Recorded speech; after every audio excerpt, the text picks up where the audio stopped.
What's up, guys? Welcome back to the channel. Thank you so much for being here. So I came across these videos and I just knew that I had to share them with you guys. So this white man basically says everything we've been saying for decades, word for word. It's like suddenly they're waking up to what we've been trying to tell them all along.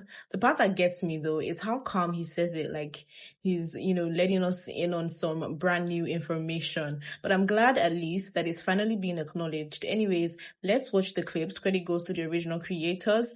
Let's watch here and we'll be back with some commentary. Dr. Hacker, it doesn't appear as though you really paint a very pretty picture of white people in general insofar as you see white-black race relations. Can you expound on that, sir?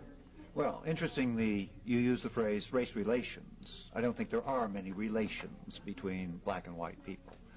What I would say very simply is that those of us who are born with this pigmentation have certain privileges, things we can take for granted, we have the safety, the security, so we don't want to lose this. Now, this also means that, and here's the unpleasant part, that so much of our safety, security status comes from putting down black people, saying we're not like them.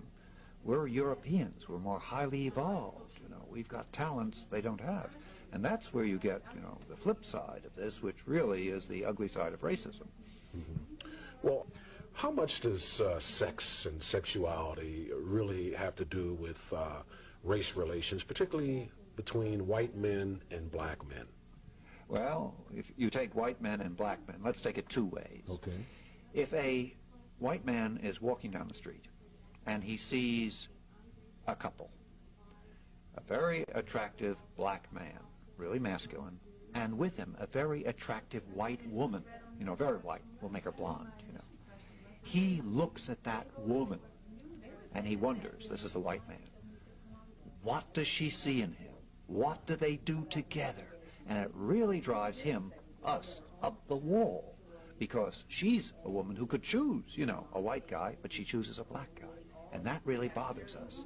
And as a result, what we want to do is some way take that black man away, because we begin to say, hey, is she having a better time with him, in various ways than she can with me? And so he's competition for us. And you know how people react to competition. We hear violence. I'm so scared to go out in the world next year because I was never a prejudiced person until I'm listening to you. It's really scary hearing what you're saying. I'm very scared. White people. The young lady said she's afraid of violence. And isn't it sad that we who have been the victims of so much violence, now whites fear violence from us? We do not have a history of killing white people. White people have a history of killing us. See? And what you fear, may I say this, sir? What you fear, and it's a deep guilt thing that white folks suffer. You are afraid that if we ever come to power, we will do to you and your fathers what you and your people have done to us. And I think you are judging us by the state of your own mind, and that is not necessarily the mind of black people. So white people will never leave black people alone, and I'm going to tell you why. White society's obsession with black people isn't new. It's centuries old. If you think about slavery, colonialism, and exploitation, from the start, white wealth in America was built off the backs of black bodies. Sugar, cotton, tobacco, rice. This wasn't just economics. It was a system where white people's very identity was shaped around controlling and owning and watching black bodies. But here's the wild contradiction in all of this, right? While trying to dehumanize us, white culture has always been obsessed with us, right? They copied our music, our style, our language, our food, even our rhythm, all while denying us basic rights. Think about jazz and rock and hip hop and fashion, all born out of black genius, only to be taken, watered down, and sold back to the world with a white face on it. So why can't they just stay away? Because in a system that is built both on exploitation and envy, distance is impossible. White supremacy depends on keeping black people in place, close enough to use, control, or imitate, but never free enough to threaten the hierarchy. It's a sick paradox, fear and fascination at the same damn time. On a psychological level, it's projection.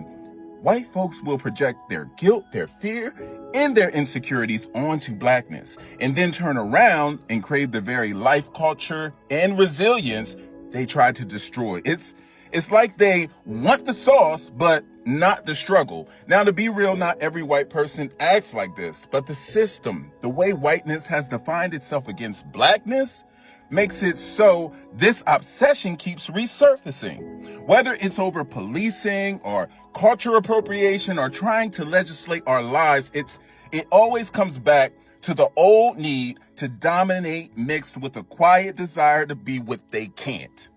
Absolutely, white parents are teaching their white children to hate black and indigenous and people of color. There is a reason that the largest domestic terrorist threat that the United States continues to face is white supremacists. And that's according to the FBI database. My personal experience with this is that I grew up with a father that was incredibly racist. I have a biracial family and I am the second youngest of 8 siblings. When I was younger than 10, my biological father made me beat my black older brother with a mop handle while yelling, "Beat that N-word's ass."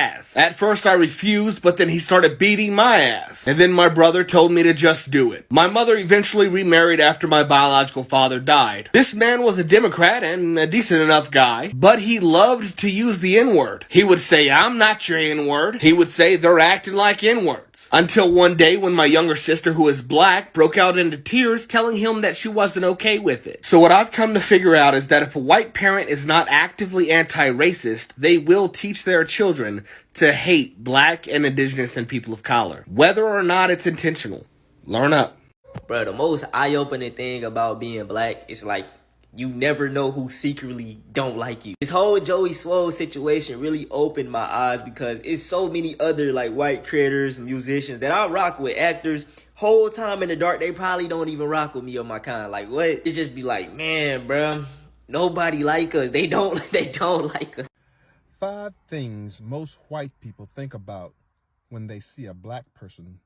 Number 1, that they are inferior. Number 2, that you're lazy.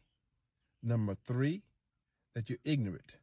Number 4, that you are illiterate. Number 5, that you have criminal activity and belong to a lower social economic status. But my saying is this: do not be judged by the color of your skin, but by the content of your character. This is Gilbert Wilkerson, and you're listening to Black Society. Man, what is up with the obsession of black people, dog? How do you think if you eat watermelon and drink grape Kool-Aid, you're more likely to somebody? I don't think that's a true statistic. It's true. It's true. Are you trying to make stereotypes? What's a stereotype? No comment.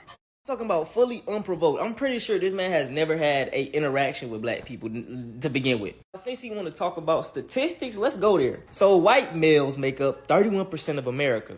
Yet they make up 71% of child acts. That's all I'm gonna say. Y'all know what I mean by this. And this is actually facts instead of the 1350 rule, which I broke down. You can go check that out. Like, this is real deal facts. And I didn't even mention the comments, bro. Like, when people say racism don't exist, go into these videos and look at the comment section, bro. It'd be people with no profile picture. Just imagine how many of these people are doctors, lawyers. You know, these are their burner accounts. They really feel like this about us. So, especially my black people that be coming here to my, oh, I don't see race.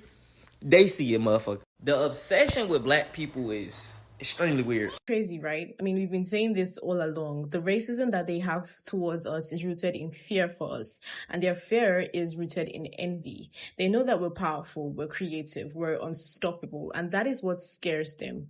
MLK said he dreamed of a nation where his 4 little children would one day live in a nation where they would not be judged by the color of their skin. Those children are grown now, and we're still fighting these battles. We're still fighting the same fight. But even through all of this, we built culture, we built innovation, arts, community, everything they tried to take away from us, we've turned to power. And that is why they cannot stand it.